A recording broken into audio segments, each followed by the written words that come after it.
Boa noite, pessoal. Boa noite. Acabamos agora a nossa última transmissão do projeto Alma Brasileira no Cyberespaço, Quarteto Enredado. E com muita, mas muita alegria, eu quero primeiro agradecer a todo mundo que assistiu essas 6 apresentações esses dias, né? Os amigos, as pessoas, os conhecidos, os não conhecidos, todo mundo que assistiu e prestigiou a gente. É com muita, muita, muita, muita alegria mesmo que eu estou falando isso. Obrigado, pessoal.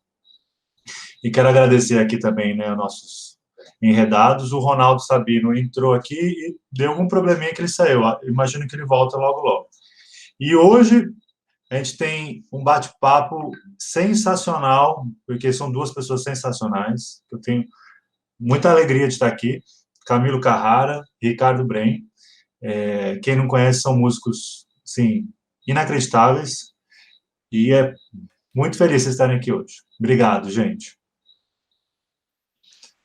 Aí eu dou a palavra a vocês aí, tira para o ímpar aí, Camilo, Bren, quem quer começar a falar, e vamos Opa, embora. eu apresento o Bren, então, porque o Bren é o nosso mestre e professor, né? Então acho que ele tem que ser reverenciado também. Pô, uma alegria imensa estar aqui, né, Gabriel, Timão. Pô, acabei de conhecer pessoalmente a Clarissa, logo mais conhecendo o Ronaldo, o Daniel. Já tinha visto vocês tocando. E esse vídeo me impressionou muito. Acho que vocês cresceram. Aliás, tem crescido a cada vez que eu vejo tocando, né? E logo mais vou querer saber de algumas curiosidades sobre o grupo, sobre o repertório e dinâmica de ensaios e tudo mais, né? Mas acho que vale a pena agora para todo mundo, especialmente para quem não conhece, saber quem é o Ricardo Brem, nosso professor, nosso mestre, né?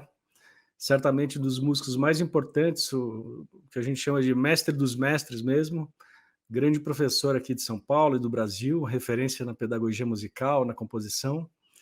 E é um prazer imenso, então, estar conversando com todo mundo do quarteto e com o Brem, amigo e mestre.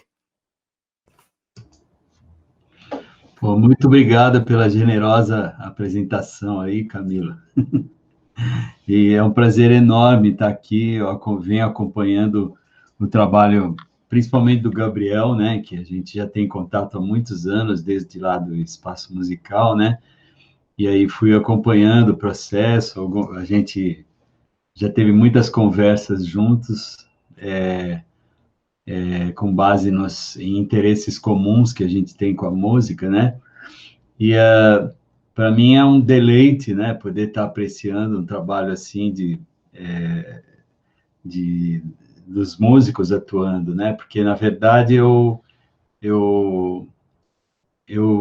fui para a música dividido assim entre ser músico e ser professor, né, e para minha surpresa, o lado professor foi se acentuando cada vez mais. Eu costumo dizer que eu me tornei educador, né?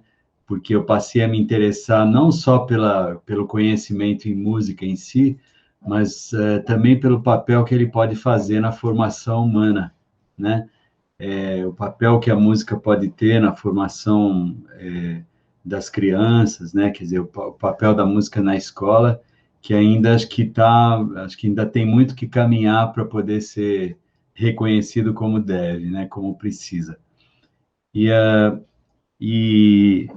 então, com isso, né, quer dizer, com essa opção que eu fui fazendo, né, quer dizer, teve um momento que eu acabei optando por seguir as oportunidades que apareciam dentro da educação musical e paralelamente, eu tinha que abrir mão, né, de poder continuar atuando, assim, regularmente como músico e tal, né, que era uma coisa muito necessária para continuar se desenvolvendo, né. Então, é super legal poder assistir, por exemplo, um grupo como o de vocês, né, e ver a coisa acontecendo lá, né.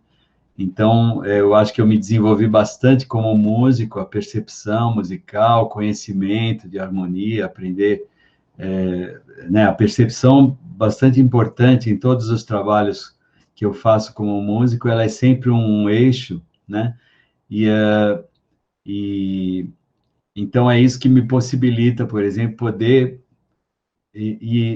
seguir apreciando mesmo trabalhos sofisticados como o trabalho de vocês, né? E, enfim, é um prazer estar aqui, podendo participar desse bate-papo aqui, e vamos em frente. Gabriel, bom, como é que você imagina que a gente pode fazer? Eu acho que temos quanto tempo mais ou menos de bate-papo?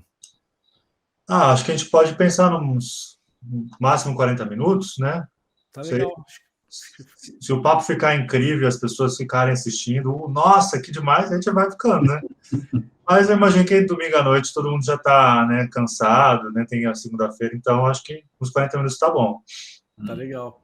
Pô, eu tenho algumas curiosidades, eu sei de algumas coisas do grupo, mas de repente lanço algumas perguntas aqui, Bren complementa, né? A gente pode ir batendo bola. Vamos lá. Antes de mais nada, acho que chama atenção, de fato, é uma combinação, né, que é muito rica de cordas dedilhadas, não é muito comum, né? Pelo menos nesse tamanho. Então, eu queria saber de cada um de vocês, se vocês já tinham tido essa experiência. Deixa eu, de repente, até comandar melhor a pergunta, que seria a seguinte. Primeiro, queria saber quem teve a ideia do grupo, dessa formação, se teve alguma inspiração em algum outro grupo diferente que eu não conheço, né?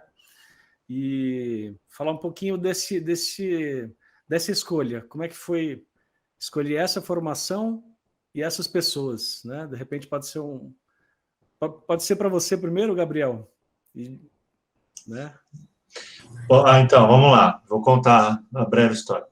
Tudo começou há um tempo atrás. Não, a ideia... Eu moro perto de um parque aqui em Franca. E pena que eu não estou podendo frequentar por causa da pandemia. E eu já tive muitas boas ideias indo e voltando do parque. Um dia eu estava voltando do parque, fui fazer exercício, e eu falei, nossa, eu preciso ter um grupo de música instrumental, e eu preciso de um grupo brasileiro, juntar várias ideias de coisas brasileiras. E aqui no interior, né, eu sou de São Paulo, né, para quem não sabe, eu moro em Franca, mas em São Paulo, viola caipira não é uma coisa comum, né? Então, eu fui ter contato com a viola caipira aqui em Franca. E é um elemento muito forte, né, da música brasileira, que eu não tinha muito conhecimento. Mas aí, vivendo em Franca, eu falei, nossa, eu precisava pensar numa ideia brasileira que contemplasse várias coisas diferentes, né? Que contemplasse tanto a viola, quanto o violão, quanto a guitarra, né? Porque a guitarra hoje já é também, faz muito parte da nossa música, né? E também eu comprei um baixo há muito tempo atrás, eu não estava tocando. Eu falei, nossa, preciso tocar, né? E então essa necessidade de tocar o baixo, de juntar coisas da música brasileira e também de escrever, né? Que minha formação é de compositor, também ficava assim, nossa, eu tenho um baixo e eu não toco, eu sou compositor e eu não escrevo. O que eu estou fazendo da vida, né? E eu tomei isso e comecei a chamar as pessoas para montar o grupo. E aí a primeira ideia eram duas violas. E aí eu tentei, não deu certo. Aí não deu certo, tipo, na primeira vez já, né? Aí eu conheci a Clarissa, tipo, algumas semanas depois, um mês depois da ideia surgir. E eu falei, nossa, essa menina aí, ela toca pra caramba, ela é super boa. Será que ela topa tocar comigo?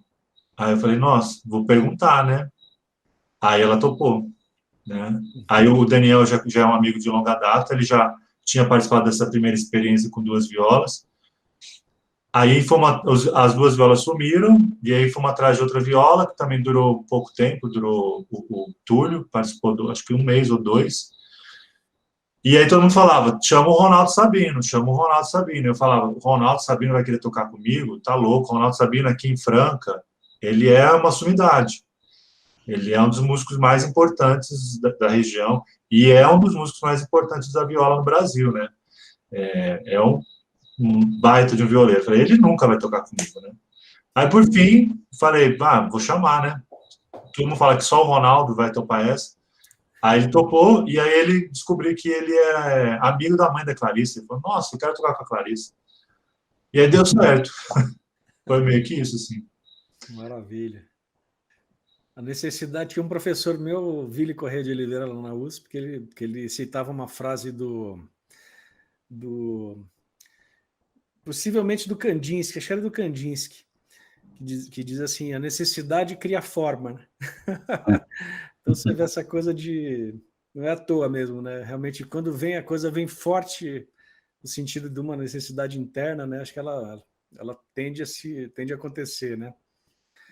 Mas que legal, então só você e o Daniel se conheciam pessoalmente? Isso, só eu e o Daniel a gente se conhecia pessoalmente. Eu não conhecia a Clara Cresce, tinha acabado de chegar dos Estados Unidos, né? Que ela tinha terminado o mestrado dela nos Estados Unidos de violão. Não conhecia, e o Ronaldo, assim, eu conhecia de ver, já tinha visto ele tocar várias vezes, já tinha visto ele, quem sabia que ele era, né? Mas não conhecia pessoalmente, não. Isso já tem quanto tempo? Vocês estão juntos há quanto tempo mesmo? Eu tomo a data como quando o Ronaldo entrou, né? É mais ou menos lá para maio ou junho de 2018. Maravilha, fazendo 3 anos, então. Então é porque a química deu certo, né? Quando o grupo já passou do primeiro ano, agora já é casamento. É isso aí. Só para complementar aqui o que o Gabriel falou, para mim foi um presente muito grande. O Quarteto Enredado ter aparecido, o Gabriel ter aparecido, né? Como ele falou, eu tinha acabado de voltar dos Estados Unidos, fui fazer um mestrado de sanduíche, e eu morei muitos anos em Campinas, né? Então, assim que eu voltei dos Estados Unidos, eu vim para Franca, e a gente fica se sentindo um patinho sujo ali, patinho feio, né? No meio de um lugar que você já não está há muitos anos. Então, eu entrei no conservatório para dar aula, que é o local que o Gabriel trabalha. Eu não estou mais no conservatório, ele continua lá. E foi aí que a gente se conheceu, né, no início de 2018. E um certo dia, ele me ligou, a gente não tinha conversado, nem nada. Clarissa, eu estou com uma proposta assim, assim, assado, o que você acha? Você topa participar?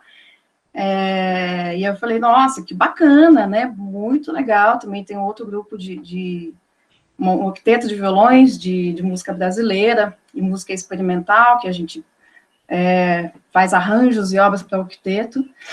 Então, é um universo que eu tenho muito interesse, né, em estar, em fazer parte. Então, o Quarteto Enredado foi um grande presente, assim, eu agradeço demais o Gabriel pelo convite, e estamos aí, né, a gente está com 3 anos, e assim, parece que a gente está uma eternidade trabalhando, porque já aconteceu tanta coisa, né, tantos projetos a gente já fez, então acho que a gente foi muito feliz, assim, a gente está sendo muito abençoado em ter tantos trabalhos em tão pouco tempo. A gente já apresentou a Alma Brasileira muitas vezes, e como o Camilo falou, né, no início, cada vez que a gente se apresenta, mais detalhes a gente descobre, mais detalhes do arranjo, da música, e fazer música é isso, né, é um aprendizado eterno, então cada vez a gente amadurece um pouquinho mais. Maravilha. Então, eu queria perguntar o Camilo, na verdade, deu a oportunidade de a gente saber um pouquinho, com a pergunta dele, saber um pouco mais da história sonora do grupo, né? Como é que se constituiu o som, né? Eu tenho curiosidade de saber, porque eu acho um desafio assim, e é uma coisa muito bacana nos dias de hoje, topar esse desafio de lidar com os diversos idiomas musicais, ficar aberto a isso, né? E eu tenho curiosidade de saber como é que foi esse tipo de coisa na junção do grupo, porque muitas vezes as pessoas tocam bem, mas não tem uma abertura, por exemplo, para uma característica como essa, que aparece tão forte, né? Então, queria que você falasse um pouquinho sobre isso, como é que foi, se vocês chegaram a ter elementos no grupo antes, né, antes dessa formação, em que o problema principal foi esse, né, as pessoas às vezes tocam bem, mas não estão dispostas a ter essa abertura, né?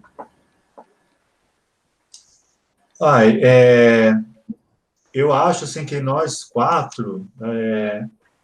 temos, acho que, uma sorte, assim, né? Porque eu acho que todo mundo escuta bastante, assim. É muito, por exemplo, o arranjo, eu escrevo o arranjo, mas ele não é fixo, assim, ele não fica essa nota que eu quero que você toque. Não tem isso não, sabe assim? Muita coisa, por exemplo, o Daniel já sugeriu, por exemplo, no Chuva de Ninar, o que começa na que está executando, na verdade, é o final que eu escrevi. Aí o Daniel falou, e se botar esse final no começo, será que fica legal? Aí vamos testar, né? Aí testamos, aí falamos, bom, ficou legal demais, vamos deixar assim, né? E eu acho que rola bastante isso, assim, a gente vai testando, vai conversando. Nos ensaios, a Clarice pode falar, mas eu acho que também é legal também o Ronaldo e o Daniel falar, porque é isso, cada um é de uma linguagem diferente, e cada um tem uma história diferente, né? A Clarissa pode falar melhor, mas ela meio que comanda mais os ensaios, porque ela tem muito mais domínio dessa coisa da música de câmera, né? Que é uma coisa que a gente busca, né? Que ela vai fazendo várias sugestões e vai dando super certo, assim. Eu confio 100% na Clarissa, confio em todo mundo, assim, mas a Clarissa, você falar, estou escutando. Às vezes a gente discorda também, né? Mas é sempre num lugar muito tranquilo, assim, né? Legal, né? Você tocou num assunto que eu, de alguma forma, estava pensando para perguntar, que tem a ver com justamente com esse casamento que é, né? A gente formar um grupo e é um momento em que tem muitos tipos de conexão, né? Então, começa com a conexão musical, que a gente sabe que não é com qualquer um que a gente tem, né? É muito comum, às vezes, a gente reconhecer que algum músico é bom músico, mas não, na hora de tocar junto não tem exatamente química, né? Então, eu sei que é um desafio para todo mundo que toca junto ter essa química musical, né? E também queria saber de vocês como é que é justamente a parte de reflexão, de bate-papo, de conceito, se vocês têm uma prática de conversar sobre som, ouvir, falar sobre referências estéticas, ter parâmetros para seguir. Você já falou que a Clarissa, por exemplo, assume um pouquinho mais, entre aspas, um pouquinho a direção, eventualmente, né? Mas, ou seja, se tem espaço para essa pirâmide, quer dizer, num grupo ter um espaço mais horizontal para votação, é mais democrático ou tem uma palavra final de alguém? Várias perguntas em uma. Então, primeiro, essa coisa acho que vale a pena falar um pouquinho sobre como é que vocês papeiam sobre o grupo, como é que vocês procuram referência, né? E como é que é o desafio de se conhecer e cada vez melhorar essa química musical, né, de vocês. De repente, aproveitar o Ronaldo que tem essa história da viola.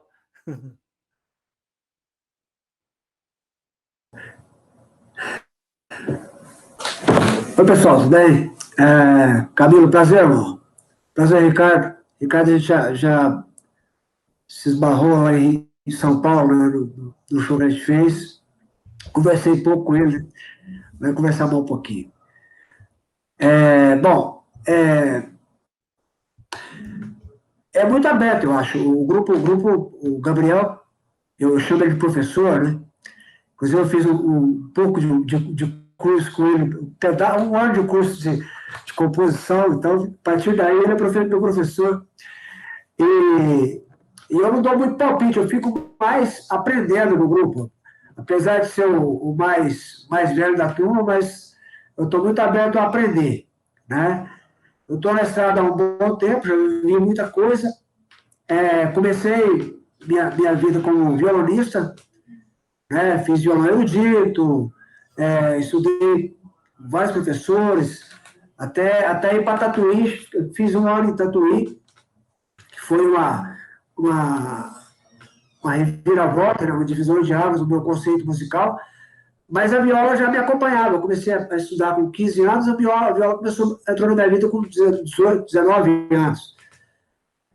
Mas aí eu sou músico da noite, né? Comecei a tocar na noite, e como o Gabriel falou, morando em Franca e vivendo de música, né? Eu fui ser músico de banda, né? Músico acompanhando artistas. E dessa de acompanhar artistas, Franca é muito... o lado da música sertaneja é muito forte e tal. E aí eu entrei nesse mundo da música sertaneja. E chegou a hora que eu estava tocando viola, violão, guitarra e sanfona, né? Para poder viver de música. Depois eu acabei deixando a guitarra de lado, que eu acho que ela fica muito bem na mão do Gabriel, do Daniel, mas não na minha. Mas aí a viola sempre foi me puxando, assim, até que um dia eu já tinha visto várias experiências, eu ia fazer um show instrumental no teatro, e esse show chamava de Chamatom, era de um pouco desse ecletismo de gostar de tudo, né? E aí, eu tô fugindo um pouquinho da conversa, mas já volto na pergunta, tá, Camila? E nessa de Chamatom, eu toquei violão e sanfona, e depois acabei, por uma questão mercadológica, indo para o lado da viola caipira, né? E tem um trabalho mais conhecido aqui em Franca como violeiro, né? Apesar de levar violão e sanfona paralelo. E quando eu recebi o convite do Gabriel, estava num momento assim que já tinha tido diversas experiências musicais, né? Eu já estou na estrada há 30 anos. E eu lembro assim, aquele negócio do universo conspira a seu favor quando você está querendo alguma coisa, né? Você resolve comprar um Uno vermelho e começa a aparecer um Uno vermelho na sua frente. Sei lá como é que isso funciona, mas eu lembro que há uns 15 dias antes de receber o convite, eu falei assim, rapaz, eu precisava melhorar minha leitura de viola, minha leitura de partitura da viola, né? Que eu sempre li bem, relativamente bem, né? Mas violão, acordeon também, tive uma experiência com violão, nunca tinha tido experiência de tocar lendo, né? E aquilo, joguei aquilo assim, eu tô com vontade de aparecesse algum esquema para mim que eu pudesse ler mais, né? Tocando viola, seria interessante. Passou 15 dias, o Gabriel me ligou.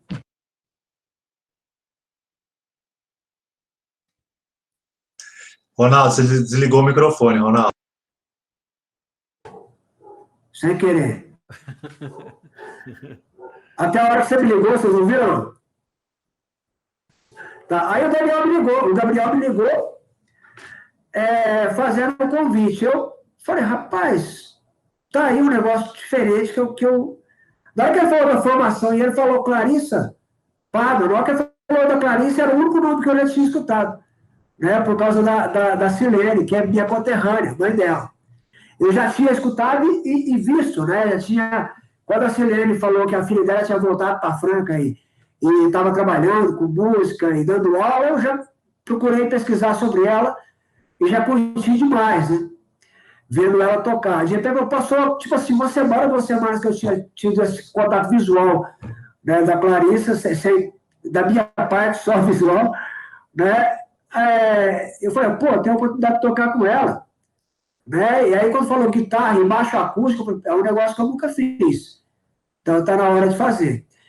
Aceitei e já no primeiro ensaio, eu falei, rapaz, isso aqui é pesado, é diferente das coisas que eu já fiz. Né? Mas eu falei, pô, é um desafio, né? E vamos lá. Só que também uma coisa que eu gostei muito, na hora que primeira impressão, além do nível musical e da experiência nova, foi o papo, né? A experiência de cada um, né? Assim, o máximo que eu fui até hoje foi Franca, né? Eu sou da cidadezinha eu brinco que lá na minha terra, quando eu saí, tinha 9 mil habitantes, hoje tem 8, né? 8 mil, caiu um pouco. O pessoal sai, mas não volta, apesar de eu falar que quero morrer lá, né? Amo demais, mas assim, eu nunca fui muito longe. Tive experiências mais ousadas que eu tive, foi cursar Tatuí, né? E o resto foram shows que eu fui com algum artista, fui longe e voltei, mas sempre em Franca. De repente tem 3 cabeças de pessoas que já viveram coisas bem diferentes do que eu vivi. Né? A Clarice voltando dos Estados Unidos, o Gabriel, compositor formado, a minha ideia de composição era aquela que você está andando de bicicleta e vem uma melodia na cabeça, e chega em casa, dá um jeito de gravar aquilo rapidinho para não perder e harmonizar, né? Mas esse conceito de composição elaborado, eu tinha tido muito pouco contato com isso. E o Daniel morou em São Paulo há 7 anos, se não me engano, para fazer Souza Lima, eu falei, rapaz, eu vou aprender muita coisa aqui. Né? E ao mesmo tempo que de estar em contato com eles e aprendendo sempre, eu vi muita abertura. Né? Nenhuma soberba, nenhuma hierarquia já determinada. Existe essa ideia de chamar o Gabriel professor, é real, né? Eu sinto isso, mas eu sinto que eu posso dar a minha opinião também. Eu lembro que eu dei uma opinião de, se não me engano, foi eu que falei do Dominguinhos, né? De achar alguma coisa do Dominguinhos, aí o Gabriel já caçou, acho que não sei se ele conhecia ou pesquisou, mas aí entrou o Lamento Sertanejo no repertório. Né? De repente ele perguntou para mim, você tem alguma coisa? Eu falei, rapaz, será que eu tenho coisa para tocar aqui? Né? Aí eu apresentei uma música para ele. Aí quando ele trouxe o arranjo, eu falei, rapaz, eu posso compor uma coisinha e jogar na mão desse cara que vai fazer alguma coisa bacana. Então eu tenho essa abertura. Enfim, eu tenho mais é que agradecer mesmo o convite que eu tive do Gabriel e para mim realmente está sendo um prazerzaço tá nesse quarteto e tá vivendo essa experiência. Espero que dure para sempre. Maravilha. E aí, Bren, pergunta alguma? Deixa eu ver o Daniel falar também. Tá claro. Não, achei que o Bren ia levantar a bola aqui para mais uma. Boa noite, pessoal. Beleza? Não sei, o que vocês querem perguntar? Estou aqui na área. De repente o Bren muda faz outra pergunta. Acho que vale a pena também.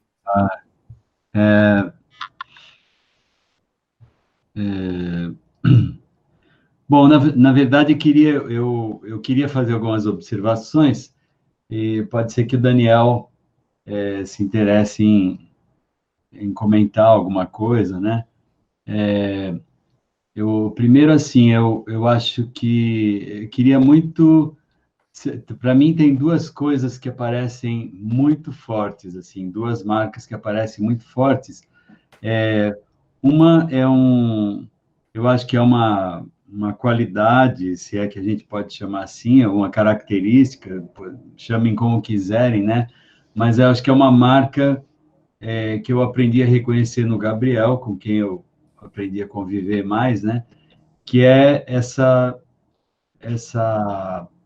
tenacidade, né? Se é que, não sei se é o termo mais adequado, né? Mas de você, assim, vislumbrar uma coisa que você considera importante e ir atrás, custe o que custar, né? De ir construindo uma coisa. Não, isso é importante para mim. Pode pintar a dificuldade que for, você vai e faz, né? Me faz lembrar um pouco, quando eu entrei no Grupo Rumo,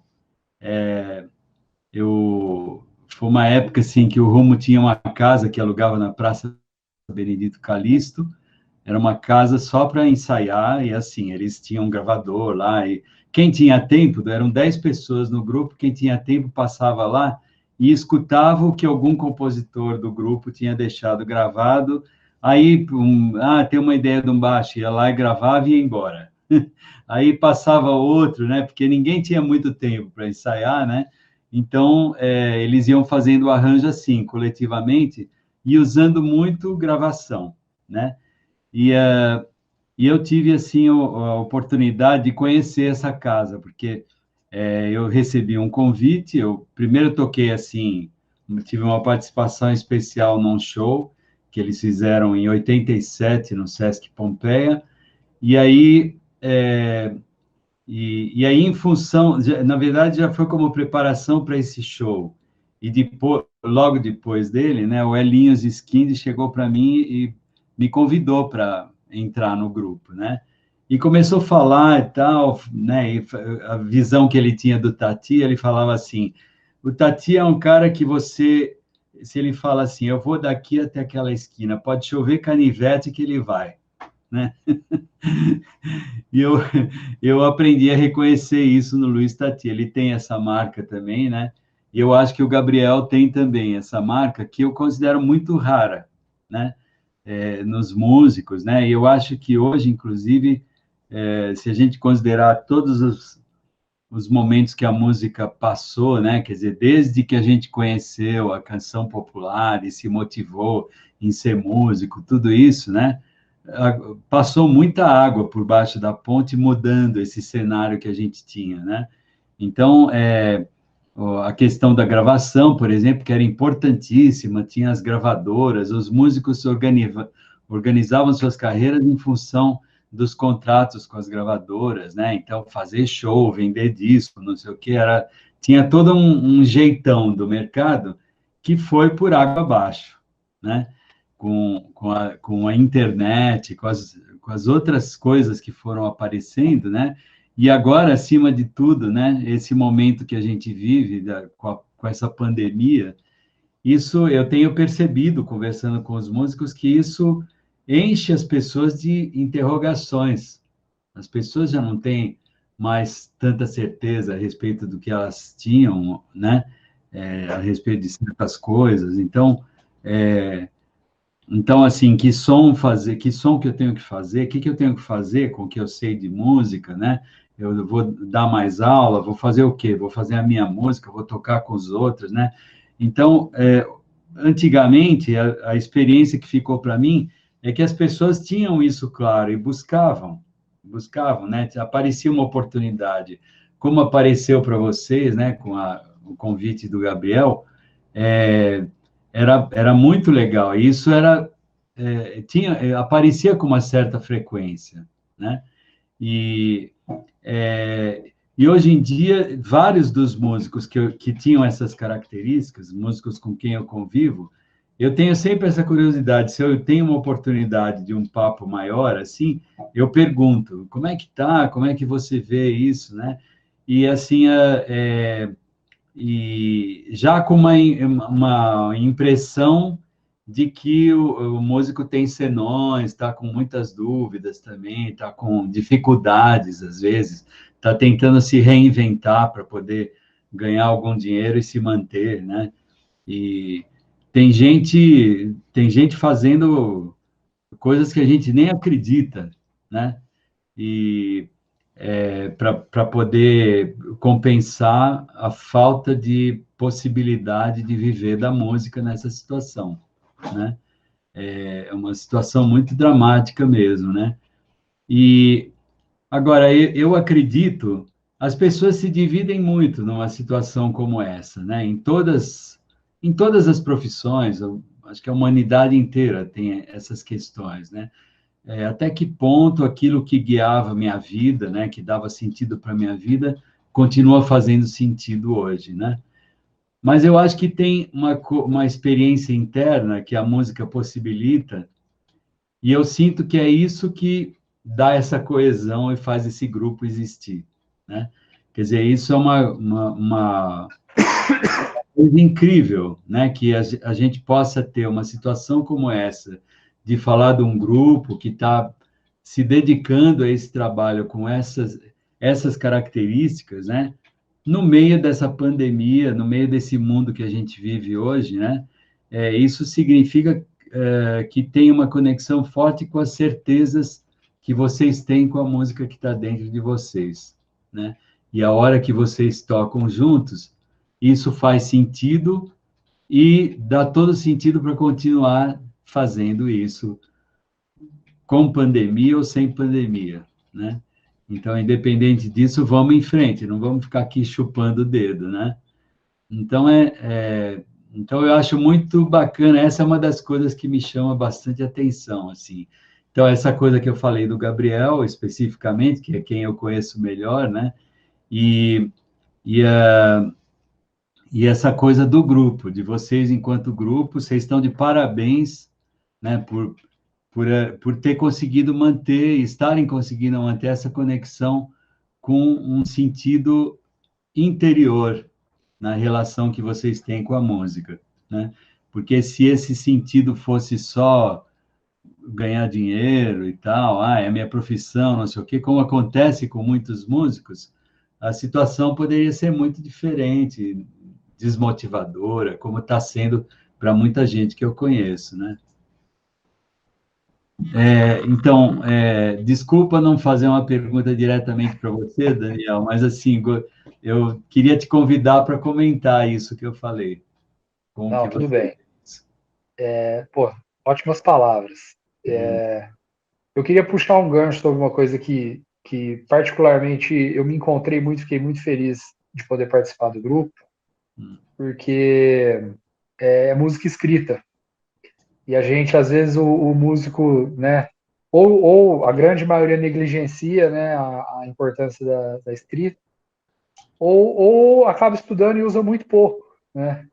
E no meu caso, na minha história em particular, eu estudei música formal, tudo bonitinho, mas eu não estava atuando profissionalmente como guitarrista.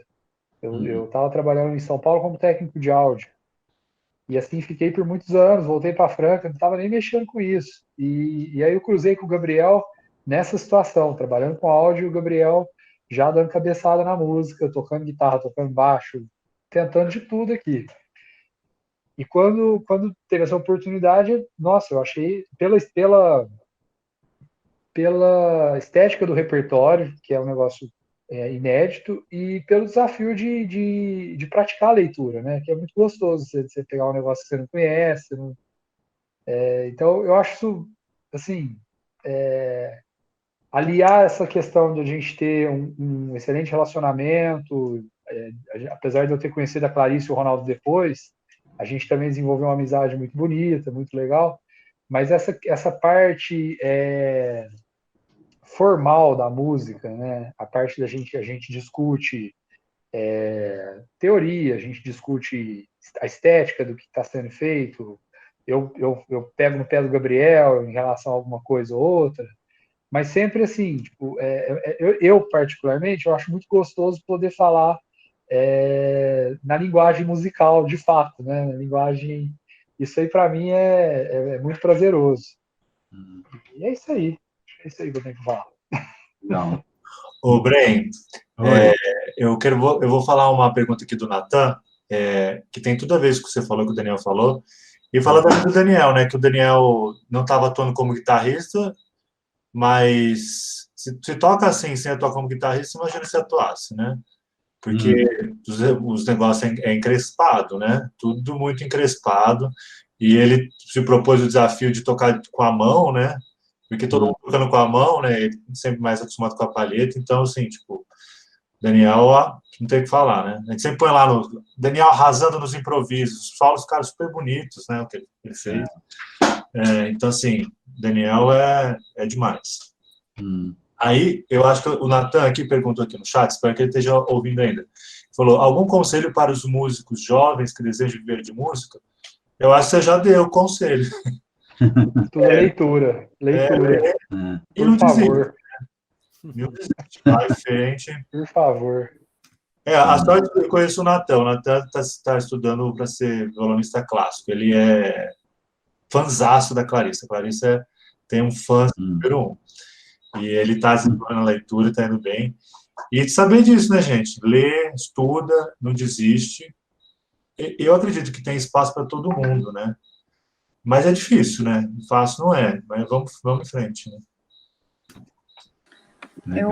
Só um comentário sobre essa questão mercadológica, né, que o Bren falou.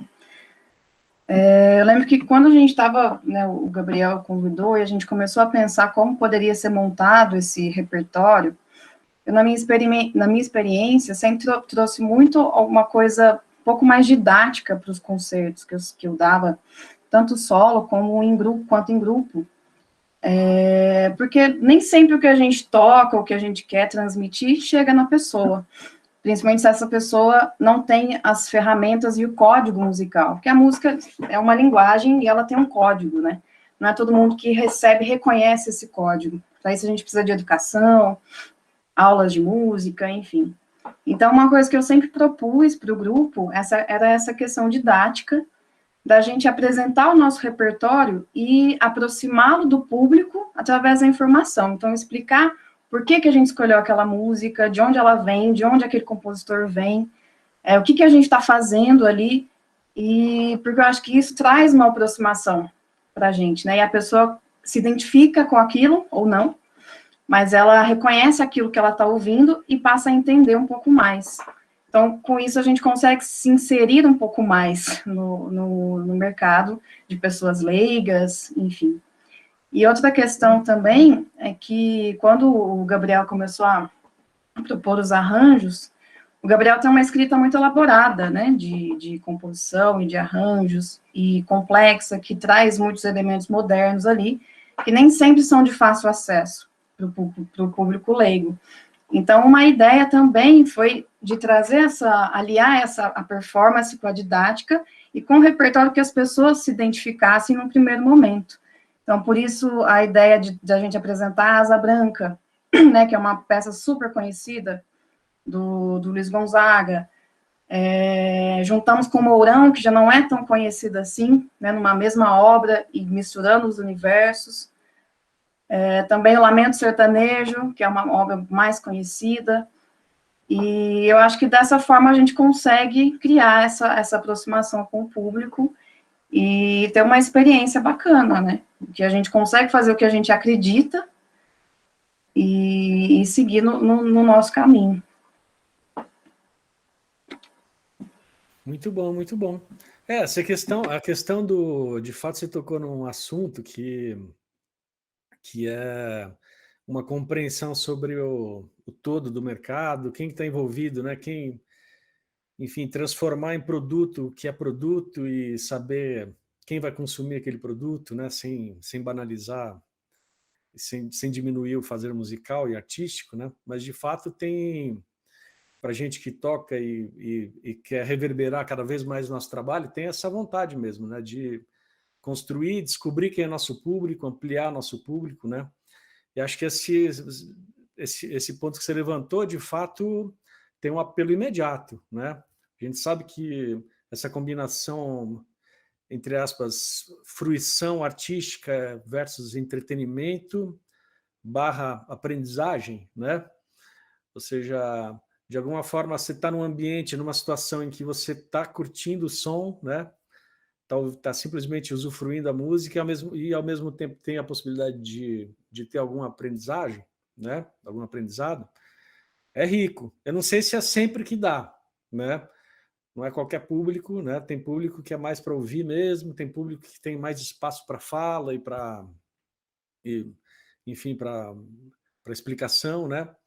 Mas acho que assim já mostra que vocês têm essa preocupação que é real, né? De entender o que vocês fazem, qual é o campo de ação, né, possível. E me parece que assim realmente a partir de uma realização legal, bem feita, né, os desdobramentos eles são meio naturais, desde que haja concepção, que haja abertura, né, para as possibilidades, né. Então eu acho que é um caminho bem legal, né, de fato. Deixa eu perguntar, estamos com tempo ainda? Como é que estamos do ponto de vista uns desafios de vocês? Queria saber um pouquinho. Pode ser até a Clarissa, porque agora que a gente se conheceu há pouco, e eu soube que ela tem algo em comum comigo, que é o fato dela ter estudado com o meu professor, um dos meus queridos professores de violão, o Edelton Gleden, foi um dos meus principais professores, com quem eu fiquei mais tempo. E eu me identifiquei muito ali no seu jeito de tocar, né? Senti a mão do Edelton ali. Isso é um assunto que eu sempre gosto de falar. Aprendi muito com o Bren em relação a isso, que a gente sabe, que a gente reconhecer as linhagens, até que ponto a gente né, transmite e carrega conhecimentos que vêm de professores mais próximos, assim, que passam mais tempo com a gente, né? Então, como é que é para você, que é uma violonista clássica, eu sei exatamente o tipo de abordagem que o Edelton faz, né? E que são exemplificando, são preocupações, por exemplo, com timbre. O Edelton é um músico que assim, ele tem uma preocupação muito grande com a nossa consciência sonora, né? Com equilíbrio de som, ou seja, uma preocupação grande com timbre, com projeção do instrumento, com conhecer as possibilidades timbrísticas do instrumento. Ele é um professor de violão, assim, que é certamente um dos músicos mais completos que existem, né, do ponto de vista de conhecimento musical. Raramente eu vi alguém que conhece tanta música quanto o Edelton, né? Tem um universo estético assim enorme e tem uma preocupação muito grande também com equilíbrio das vozes, né? Para quem é leigo, para o equilíbrio entre todos os instrumentos, quem está fazendo a parte principal, quem está dando um apoio harmônico, quem está conduzindo o ritmo, né? Como é que é para você, Clarissa, nessa situação em que é uma formação diferente, em que os equilíbrios não são necessariamente tão fáceis, né? Para começar com o violão, que realmente o violão a gente sai perdendo, a gente que toca violão, né? Do ponto de vista de projeção de som, a gente tem menos som, né? Como é que é essa questão nos ensaios? Vocês tocam todos amplificados, tocam acústico? Como é que vocês trabalham? Então, primeiro, o peso dos instrumentos, o equilíbrio dos instrumentos, né? E com isso, esses recursos, né? A timbragem. Queria saber se vocês, por exemplo, costumam ter uma dinâmica de trabalhar combinações, por exemplo, não tocar o tutti o tempo inteiro, né? Não, peraí, vamos ver como é que está funcionando o violão e guitarra. Toca só vocês dois. E assim vai, né? Combinações internas, né? Tem essa prática entre vocês? Tem muita. Já nos próprios arranjos, né, Gabriel? Gabriel já pensa meio que espelhado ali, hora violão com guitarra, hora violão e viola, ou baixo com violão. A gente tem sempre algum instrumento conversando com o outro ali, nunca só são os quatro. Mas essa questão que você falou do Edelton, né? Primeiro, bom, o Edelton não tem nem o que falar dele. Para quem não sabe, o Edelton é professor da USP, e eu estudei na Unicamp, e por um período que na Unicamp a gente ficou sem professor, eu conheci o Edelton num festival, em 2009, o Festival Léo Brauer, e assim, já de cara fiquei apaixonada por ele, né, que é um grande instrumentista, uma pessoa maravilhosa também. E aí eu fui com ele, Edelton, pelo amor de Deus, eu tô sem professor, você me dá aula? Fui atrás dele, como quem não queria nada, né, na cara de pau. Porque quando a gente faz a faculdade de música e instrumento, a gente tem um professor individual, né, então é muito difícil que você tenha mais alunos do que aqueles que você como eu falo? Você já aprovou no vestibular. Sim. E o Edelton, assim, na maior bondade e generosidade, ele me aceitou, e eu fiquei praticamente uma graduação fazendo aula com ele, 3 ou 4 anos. E o Edelton é um professor muito metódico, né? O Camilo vai saber também das tabelas. Hoje eu até utilizo nas minhas aulas de violão.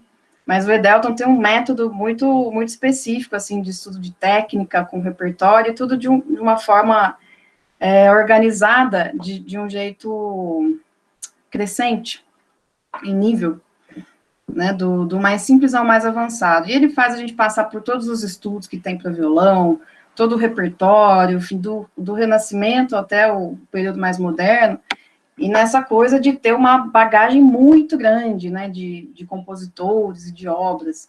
Então, a gente tem um contato muito grande ali, né, através dele.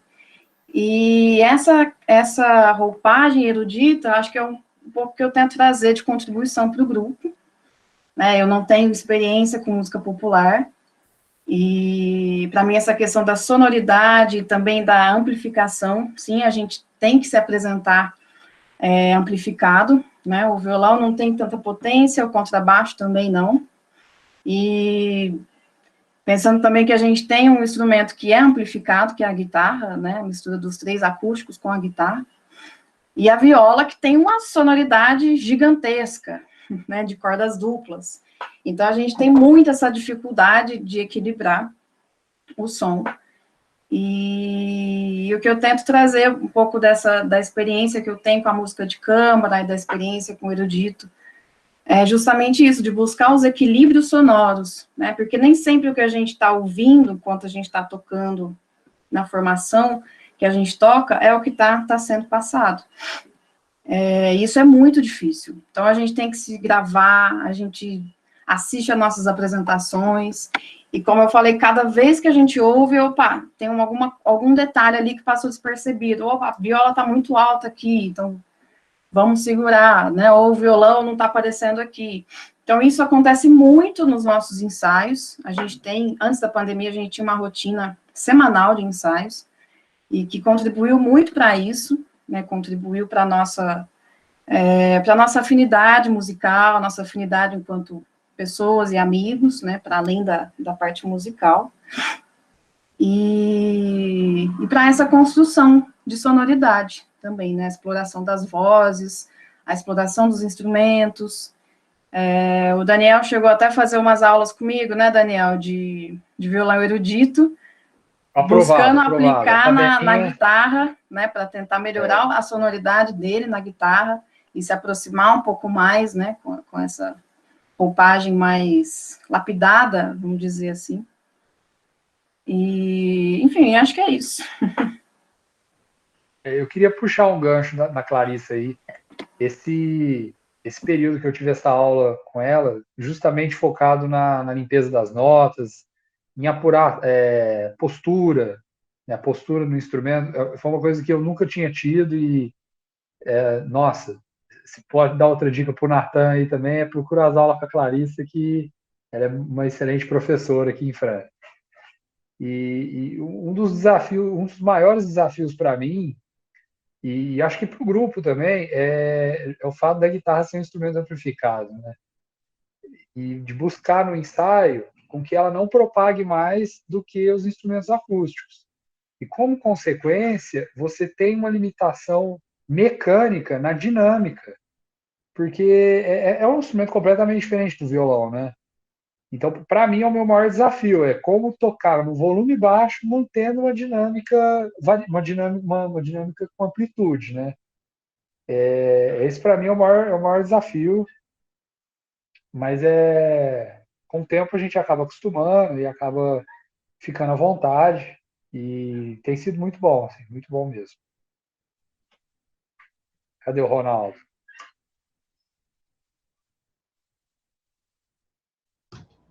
Posso falar? Pode falar. Eu queria comentar uma coisa que a Clarissa tinha falado também, que é essa preocupação em falar sobre as músicas, né? Quer dizer, conversar com o público e tal. Eu acho que é uma generosidade do músico quando ele se dispõe a fazer isso, né? Porque não é a regra. A grande maioria dos músicos fala só através do musiquês, né? Quer dizer, só toca música e não fala nada. As pessoas que ouçam e pronto, né? E então, assim, principalmente uma coisa que na minha escola, lá no Espaço Musical, foi ficando evidente, né? Como era importante para as pessoas terem contato com gente que aprendeu a fazer bem as coisas de música e descobrir que essa pessoa não nasceu sabendo aquilo ali. Porque as pessoas constroem essa imagem, quando tem um grande ídolo, né?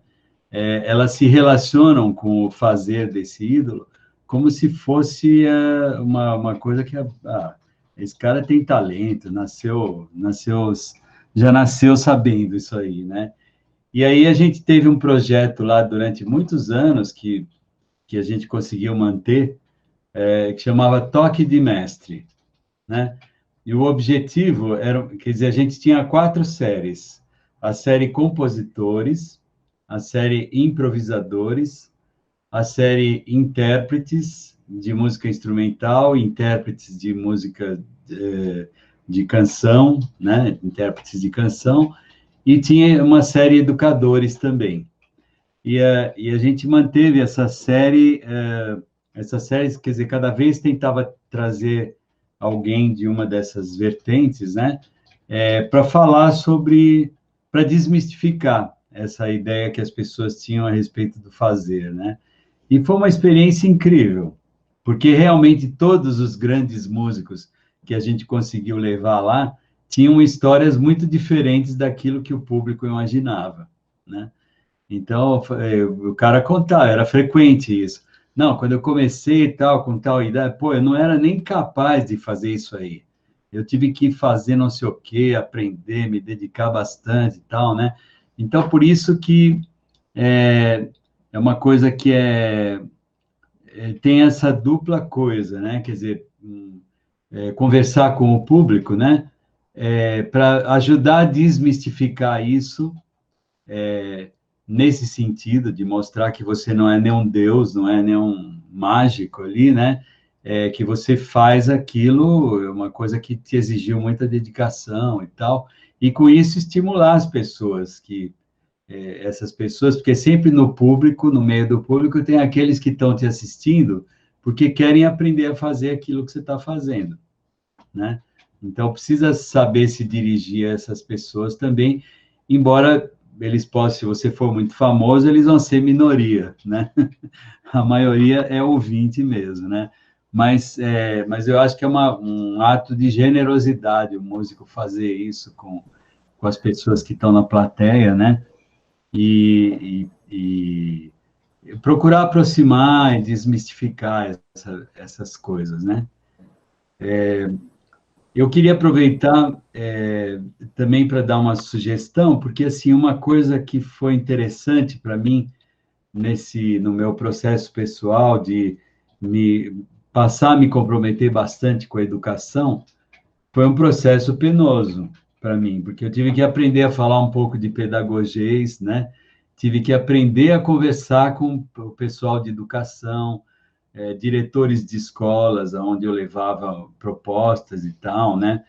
E era difícil, porque no começo, tinha referências que a escola usava, autores e tal, que eu não conhecia, nunca tinha lido nada daquele fulano, né?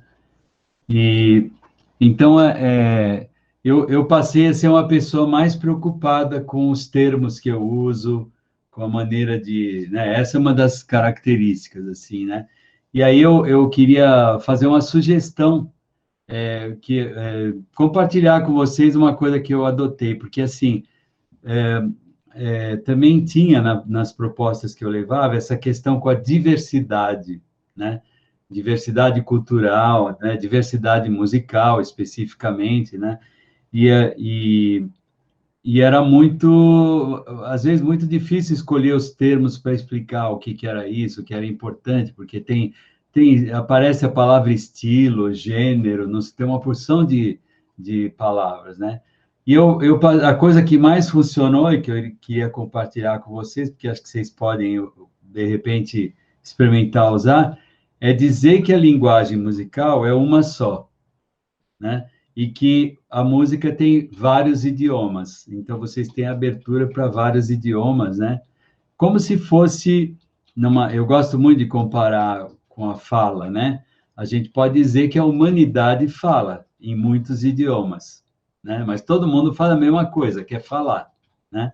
Então, a gente pode dizer que a linguagem musical é uma só. Tudo que aparece pode ser usado por imagina um compositor que faz trilha para cinema, ele não joga nada fora. Qualquer coisa que aparece, qualquer som que aparece que tem um efeito que ele achou interessante, ele já guarda aquilo, porque em algum momento ele vai usar aquilo, né? Então, sei lá, o cara pode resolver compor um canto gregoriano, por exemplo, baseado na experiência de ouvir lá coisas antigas de canto gregoriano e tal, mas ele aprende como aquilo funciona e para ele faz parte um dos idiomas possíveis para a imensa linguagem musical que a gente tem aí, né? Então, é uma sugestão de vocês experimentarem pensar o que vocês fazem como um exercício com as possibilidades da linguagem musical, combinando vários idiomas, né? Nossa, Bren, eu nunca tinha pensado assim, dessa forma, porque fez um amplinho, assim, né? É como se a gente soubesse como a língua funciona, né? E aí a gente pode falar inglês, a gente pode falar português, a gente pode falar japonês, né? Sabe como é que a estrutura de todas as línguas funciona, e a gente, beleza, vou escutar a viola caipira, os tonalidades caipira, eu vou ficar lá, vou entender como é que funciona, e tentar, às vezes não vou conseguir falar, né, posso parecer um americano falando português, mas tem a ver com a música caipira, aí vai exigir um pouco mais de tempo, né, para se desenvolver nisso, mas eu não tinha pensado assim, não, é bem legal isso, né? Que é isso, a gente sabe a camada de cima, né, e como isso vai descendo para as outras, né, coisas, né? É isso aí.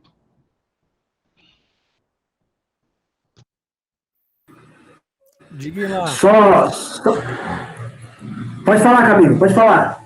Não, eu ia passar a bola para vocês. Só falar um negócio aí que me lembrei de uma história, né? Que tem a ver com o que o Daí falou, né? Da dedicação à música, né? Da pessoa ver o músico tocando.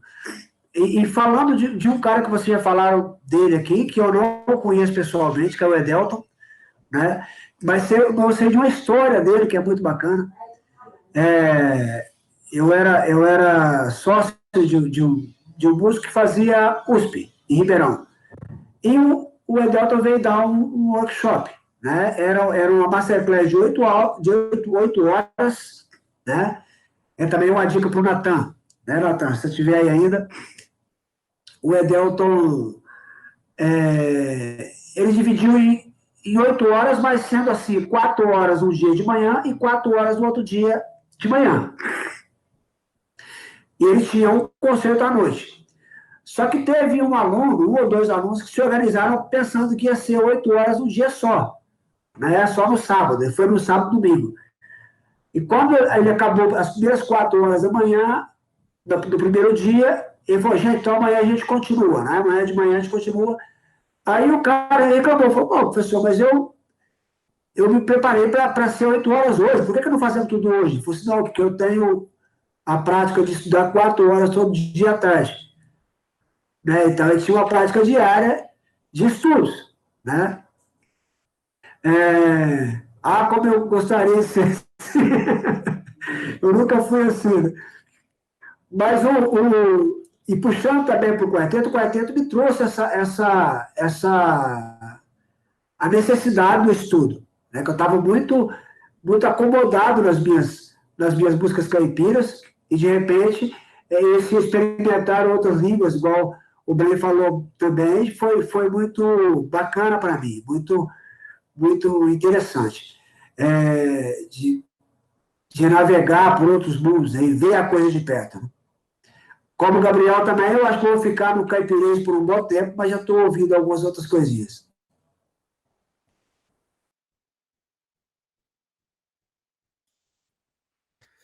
Maravilha, pessoal. Só estou preocupado eu sou dos que ficam preocupados com o tempo, com o limite do tempo, né? De fato, daria para a gente, você vê que dá para esticar o papo até o amanhecer do dia seguinte, né? De repente, uma rodadinha para a gente começar a fechar a tampa, vocês falando quais são as expectativas futuras aí, o que vocês têm de planos, né? Quais são os próximos passos do grupo, né? Gabriel? Bom, eu quero agradecer a ilustre presença do Camilo e do Bren, que são pessoas maravilhosas e músicos fantásticos, né?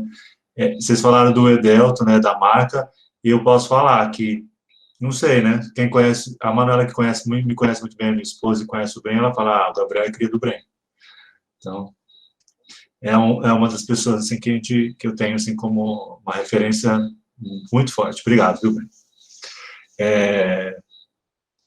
A gente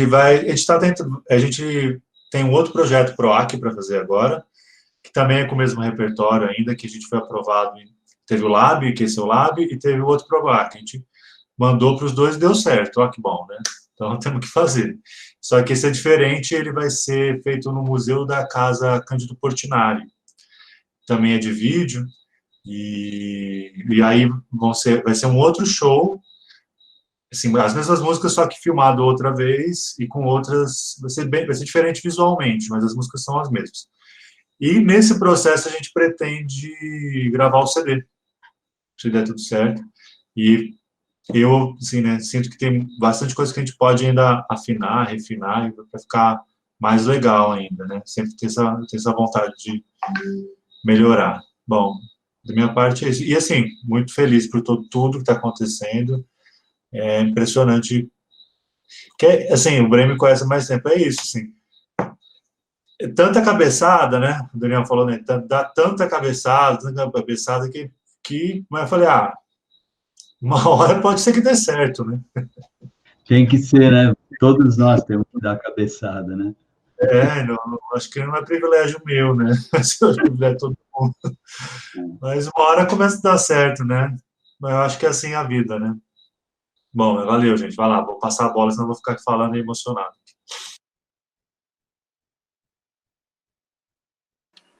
Posso falar agora, então. Bom, desde que eu conheço o Gabriel, ele fala do Brain, então é inegável mesmo essa referência, né? E também do Camilo. Desde sempre o Gabriel fala, vamos convidar o Camilo, né? Conheço um violonista e tal.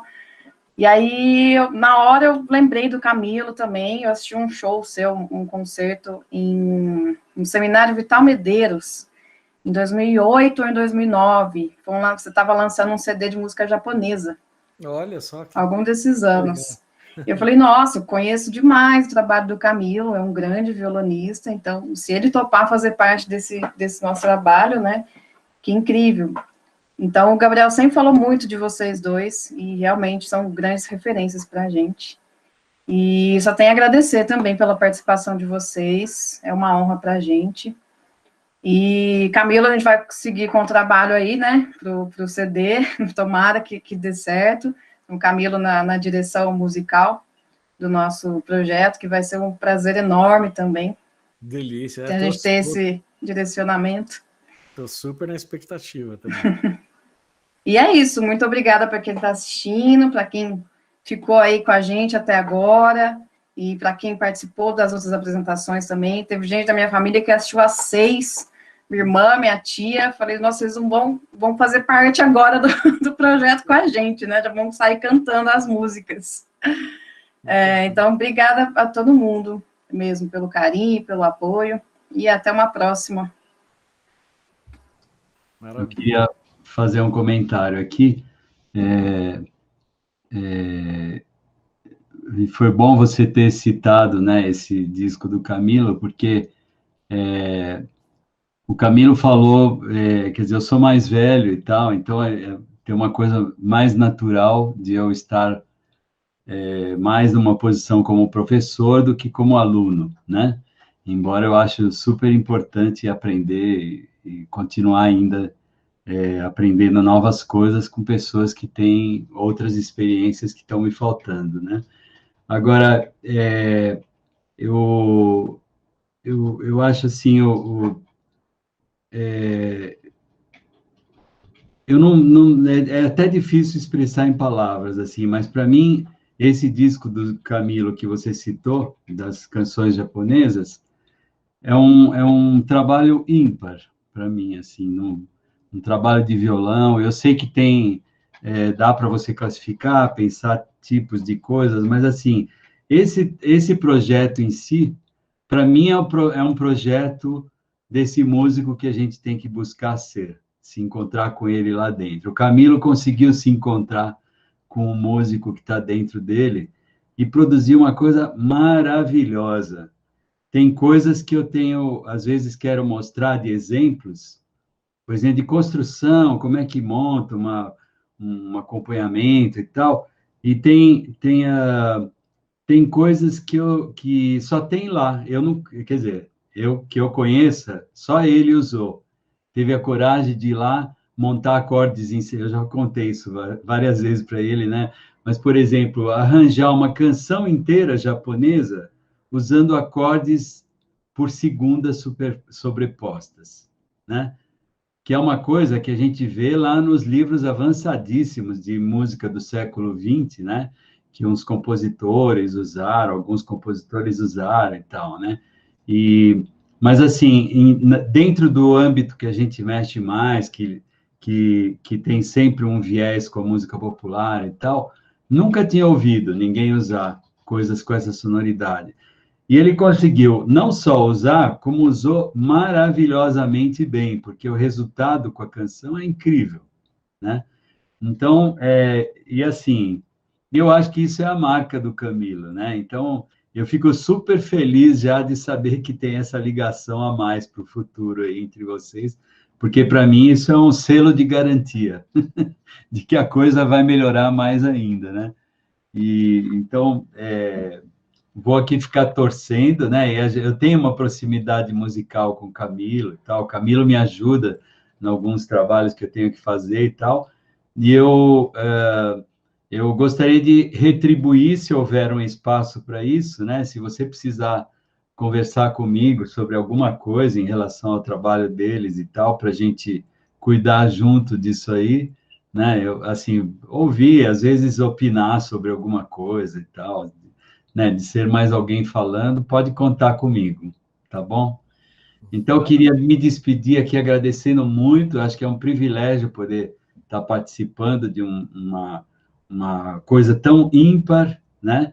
Um trabalho tão ímpar com essas características que eu falei, que tem essa marca da atualidade, né? Das dificuldades que a gente tem na atualidade, de todos os níveis, para todos nós, né? Mas é um trabalho que segue, né? Um trabalho que segue acontecendo e que tem uma energia que vocês têm sabido encontrar dentro de vocês e botar para frente, né? E então muito legal poder participar disso e vou ficar aqui na torcida, né? Vou ficar torcendo para vida longa mesmo para esse grupo, né? E para esse trabalho todo que vocês estão fazendo aí e torcendo para esse próximo disco aí, tá bom? Muito obrigado, gente. Maravilha, Bren. O Bren é suspeito. Muito bom, super prazer, viu, pessoal? Então, espero encontrá-los em breve aí, a gente inventar muita coisa para fazer junto e sempre vendo vocês aí onde estiverem.